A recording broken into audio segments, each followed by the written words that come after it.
तो सगला भाई ने राम राम। और अबार हो चुकी है शाम, और शाम मैं तन बताऊँ देखो हमारे घर के आसपास रुके इनको नज़ारा। तो सब पहला तो यह चीज़ें देखो अठासू लेर वठा तक लगे न एकदम सिटियाल टाइप। तो 4 खंबा बनया है बिजली वाला, और 5 बटे ना आप देख तो वाला तो एक बन रही है। और भाई एन देखो ठेन कैन को मौसम है।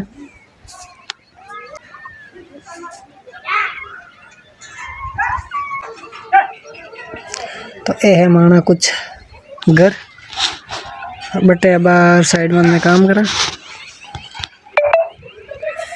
आए हमारे घर री छत कोरो कचरो पड़ियो देख लो, तिल पड़िया तिलानी मतलब जो कचरो है वो पड़ियो है।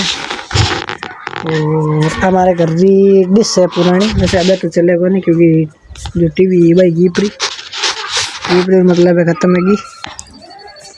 बट वो भाई लो फिर चारों तरफ को इतगारी बिगेरी पड़ी है। तो भाईला अपन आएगी ये बकरियां, तो पहले बकरियां बांध पानी पिलावा। तो मिला था कल वाला ब्लॉग में। Thank you.